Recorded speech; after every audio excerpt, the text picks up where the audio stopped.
All right. Today we're hearing from Carlton Anne Walker, who's out in Pennsylvania. She is a children's advocate. She is a TBI, and she's the mother of a daughter who is visually impaired. So as parents use her all over the United States, when we feel that we have questions we can't answer, or we feel that we need support in talking with our schools about our child's needs and how uniquely different those can be due to their visual impairment. So Carlton, thanks for being here. Thank you all for having me. I know several of you on the call, and I hope to get to know you better through the call. I'm Carlton Walker. I am in Pennsylvania. You might detect a lack of Pennsylvania accent. I'm originally from North Carolina. Me too. Oh, very cool. I thought I heard a good accent there. I was born and grew up in Raleigh and went to school there. Then I got my degrees at NC State. Then I went to Wake Forest Law School and got my MBA at the same time. So that was fun in Greensboro. And then I took a summer job up in Pennsylvania for legal services. And I rented a room from a very nice lady who had just retired as a paralegal. And she had a neighbor who had just lost his wife to cancer. And about a year and a half later, I married him. He was a farmer at the time.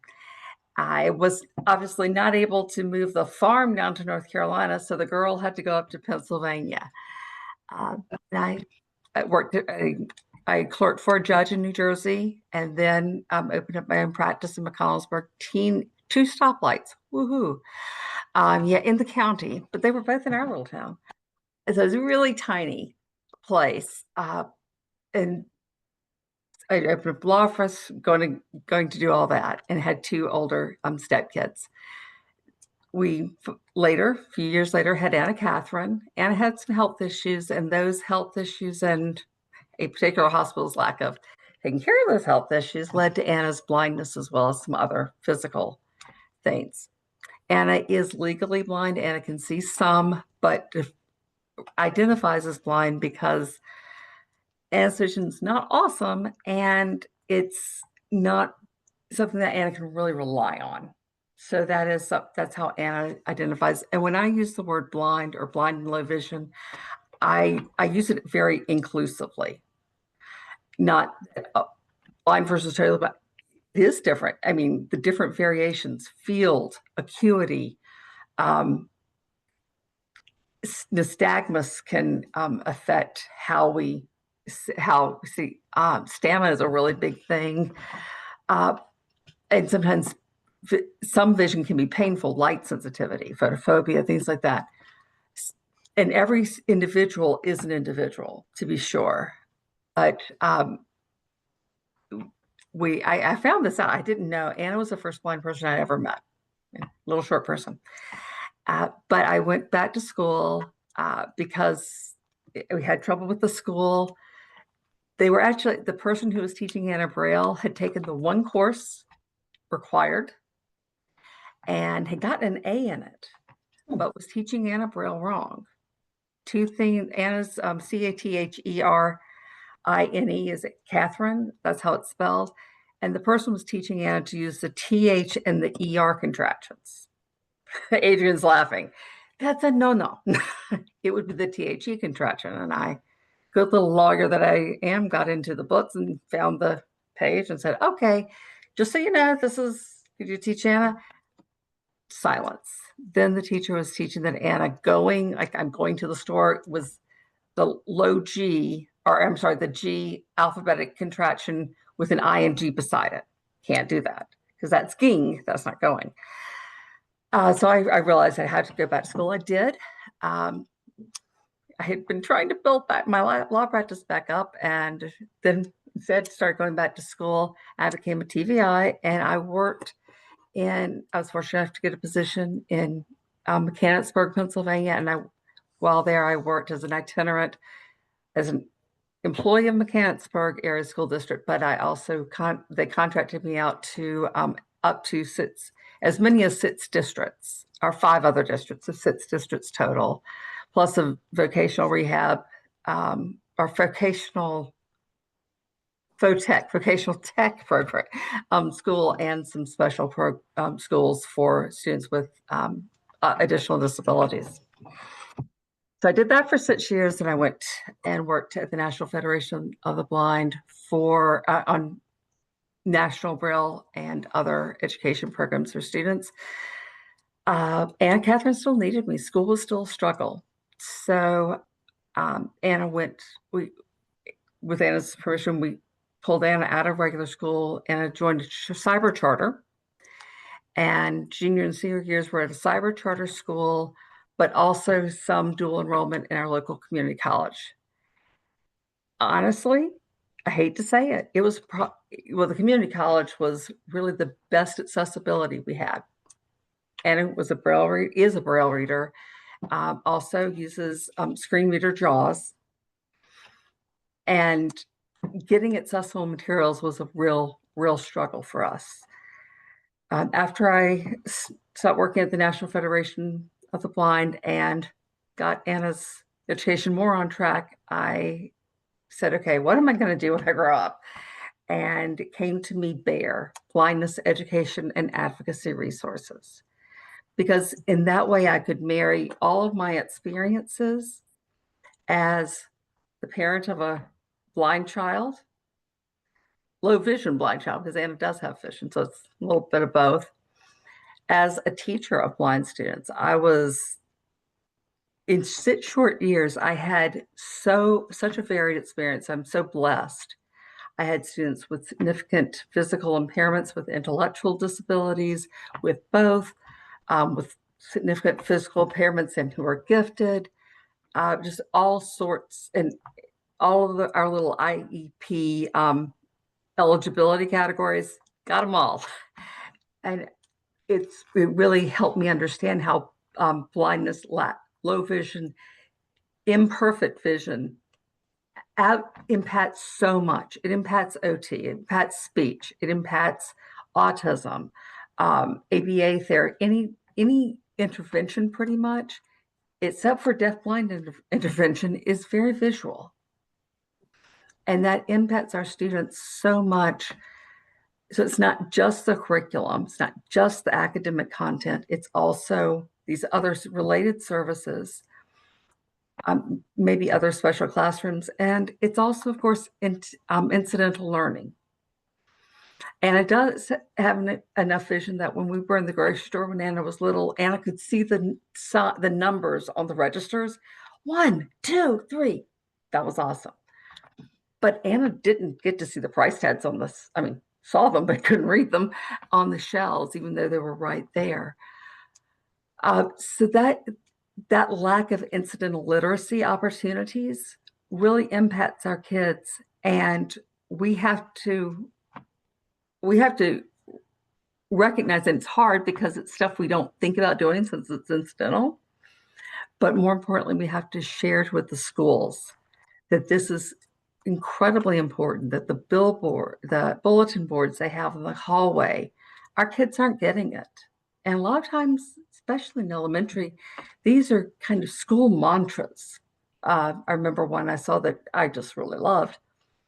And you've probably heard the saying before, but this was something the kids, it was new for them.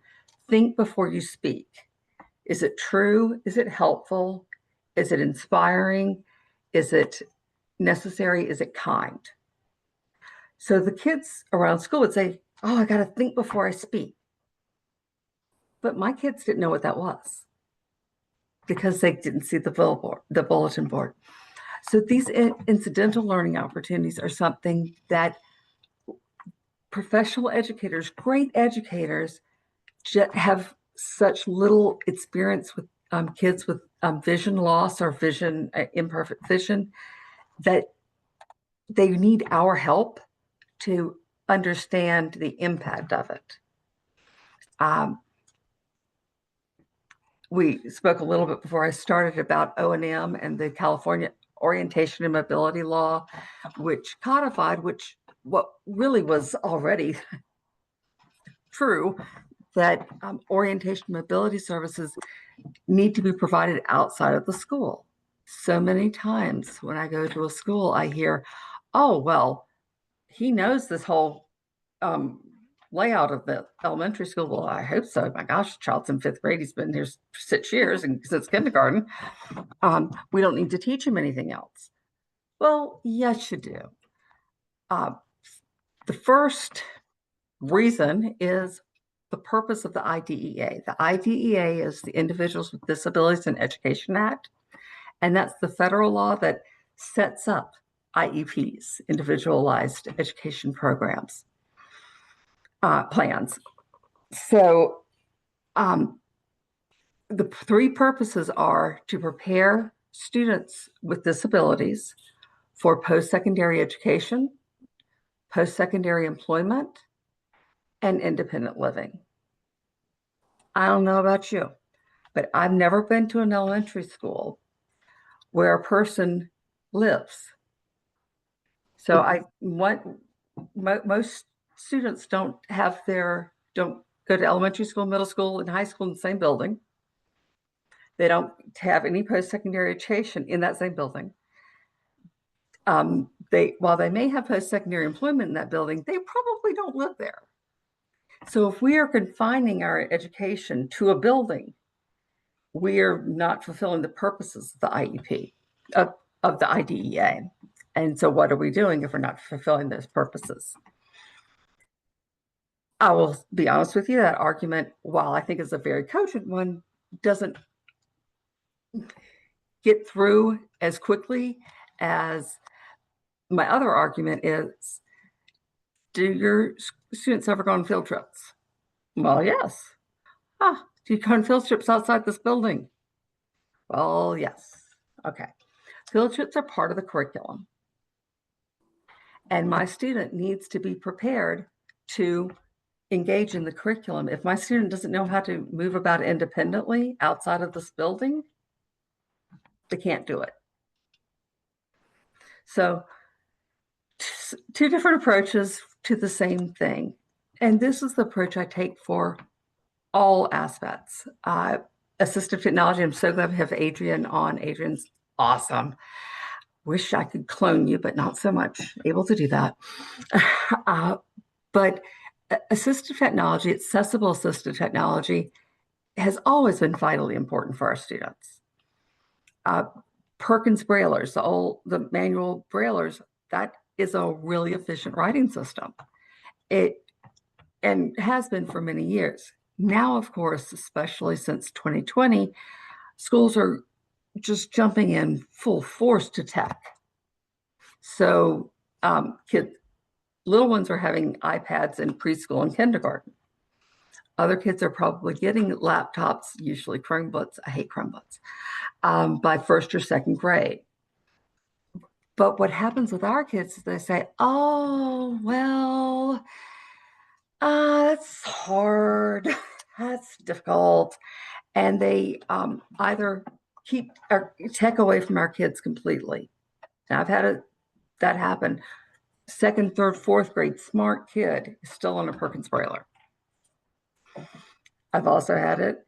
Some of my kids, after I left, they were in high school and still on an iPad. That's not effective tech. I told you I hate Chromebooks. I do hate Chromebooks for a lot of reasons, but especially for our kids, they're simply not robust enough. And even the ones that can do something off the internet, they're not robust enough. I love my Google Mail, but Google does do a lot of updates a lot of the time. And usually when things are updated, accessibility is broken. It's just our kids are kind of on a balance beam while everybody else has a full, not a lot wider than a sidewalk, they have a full driveway. And so if Google breaks a little bit of accessibility, then our kids don't have the kind of cushion that everybody else does. My personal philosophy is that our kids need to have the tech to be able to do whatever their peers can do. They also need to have the training to be able to do whatever their peers can do at the same time. So does that mean that, okay, well, kids get laptops at 4th grade. So we'll start teaching JAWS or Zoom text and touch typing in 4th grade. What's going to happen? Our kids are going to spend at least a semester or more just catching up on the skills because everybody else gets to use the mouse or trackpad. We have to teach the skills ahead of time. It's not front loading. I recommend you don't use that term because some administrators say, oh, yeah, we're not going to front load. No, it's right loading. It is making certain, looking ahead and knowing what the needs are, so our students will have access at the same time.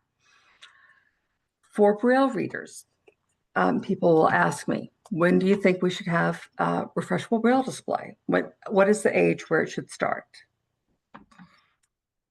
No, then I'll ask, at what age do sighted kids have access to print? Well, for most sighted kids, that's around 6 months, because around 6 months, the macula grows and gets better, so they can see better beyond 8 to 10 inches.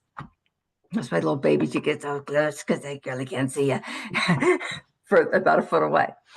But if we think about the iPad for the sighted kid, the iPad is giving them refreshable print. That monitor is their refreshable print, and they have letters and numbers dancing and all sorts of great stuff. Our kids need the refreshable Braille too. And when should we start touch typing? Probably as early as we can, because again, our kids are not going to be able to use the mouse or trackpad efficiently.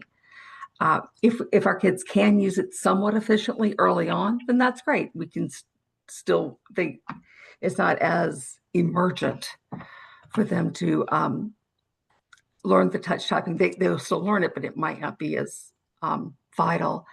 Another key that I really like, JAWS screen reader and Zoom text magnifier, screen magnifying software, have voice assistant features. I love these. Adrian and I found out about them at the same time, and I just about jumped out of my skin because I said, oh my gosh, now I don't have to listen to TVI saying, well, you can't learn JAWS until you can touch type. Yeah, won't even go there. But it's a wonderful bridge. Are keyboard commands important? Absolutely, they're important. But our kids have to start interacting and using the tech, because that tech is their tool. It's not because it's tech, it's because it is a tool that can help them do what they need to do in school. It can help them interact with their peers. They can collaborate on things. Their peers can read what they Braille. Other kids can read it on their screen. And that's what learning is. And that's what I focus on for all of my students. I want them to have the tools and the techniques, the skills to be able to engage and then decide what they like and don't like. Last thing I'll talk about is something I hear a lot. Oh, well, he doesn't really like Braille. He doesn't really like those tactile graphics. She doesn't really like her refreshable Braille display. I say, well, let me tell you what. I'm dyslexic. I wasn't diagnosed until college. But I despised spelling. I hated it. It was part of the assessment tests we took all through elementary school. We had spelling tests and spelling bees. Couldn't stand them. I still had to do them. And it was good that I had to do them. I'm not an awesome speller. I'm a pretty good speller. I've developed techniques, and I probably wouldn't have if I didn't have to. Somebody just always spelled things for me. Another thing I really hated was physical education, PE. Despised it. But I did have to take it, and I did take it. And while you wouldn't know from my physique now, I was actually a competitive Scottish Highland dancer and won medals. Again, wouldn't know from me now. But keeping those avenues open I want to get back into yoga here. It plants those seeds that may blossom. They might just stay there, but everybody else gets those seeds planted. Everybody else gets art class and music class. There has to be a reason, because taxpayers are spending a ton of money on schools, and legislators are down our nets all the time about achievement tests. So if we're spending time on these things in the building, they're important, and my kids deserve to have access. Open it up for questions. Thank you so much, Carlton.